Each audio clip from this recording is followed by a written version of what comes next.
Kuna maeneo mengi ya kutisha katika bara letu la Afrika. Leo na kusimulia maeneo matano yanayotisha zaidi katika bara letu la Afrika. Twende pamoja nisikilize kwa umakini.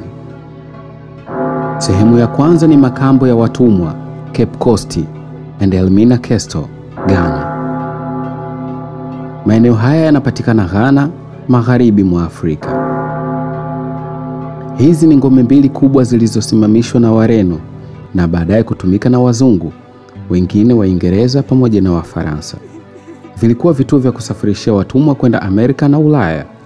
Maelfu ya wanaume, wanawake na watoto walifungwa kwenye vyumba vidogo bila hewa, chakula wala matumaini.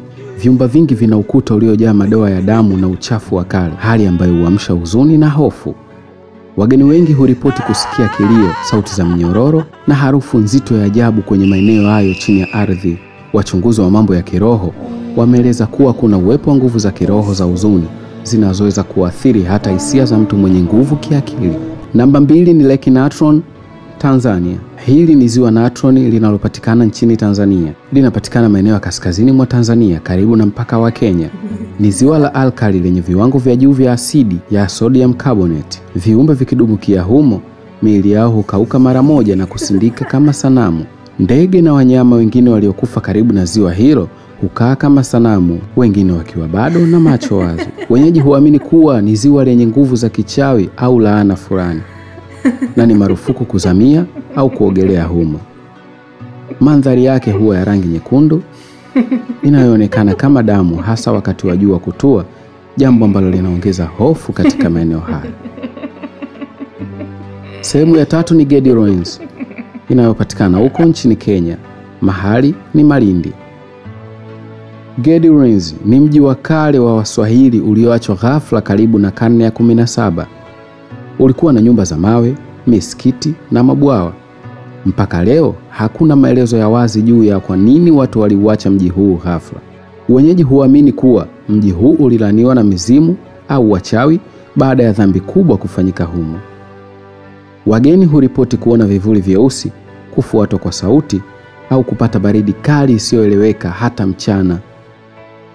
Maeneo fulani ya magofu haya yanadaiwa kuwa na nguvu za kiroho, ambapo picha hazitoki vizuri au vifaa vya kielektroniki ufeli. Yaani, ukienda na rafiki yako kimwambia kupige picha, basi mtu hautaonekana kabisa au hautaonekana vizuri, au kifaa chochote cha kielektroniki hakitofanya kazi kwa ufanisi kama kinavyofanya kawaida. Unaweza kaenda huko na minara isifanye kazi, ukajikuta simu yako upo nayo tu, au simu ikazimazima. Haya yote yanapatikana katika eneo hilo. Sehemu ya 4 ni Kolmanskop. Iko nchini Namibia. Ipo maeneo ya jangwa la Namibia ya kusini. Mji huu ulianzishwa na Wajerumani waliokuja kuchimba almasi mwanzoni mwa karne ya 20. Ulistawi kwa haraka, lakini ulitelekezwa baada ya almasi kuisha. Nyumba zimejaa mchanga hadi magotini. Zinaonekana kama zimefunikwa na laana ya jangwa. Watu huripoti kuona watu wakitembea bila kuonekana vizuri. Milango ilijifunga yenyewe na sauti za vicheko au miguu. Picha za mji huu ni za kutisha kabisa, mfano wa maisha yaliyoachwa ghafla, kana kwamba watu walitoroka usiku wa manane. Hakika mahali hapa panatisha zaidi. Sehemu ya 5 ni Cape of Good Hope, inayopatikana Afrika ya Kusini. Eneo ni Cape Town, Afrika ya Kusini. Hapa ni ngome ya kijeshi iliyojengwa na Uholanzi mnamo karne ya 17.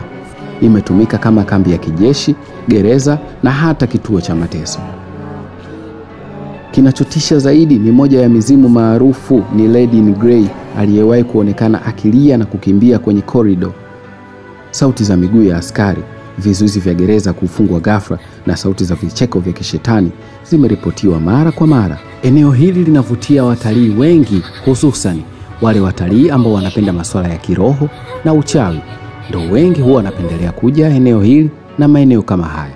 Asante kwa kunisikiliza, lakini nina sehemu nyingi za kutisha zaidi, hususan kwenye Afrika na Tanzania yetu.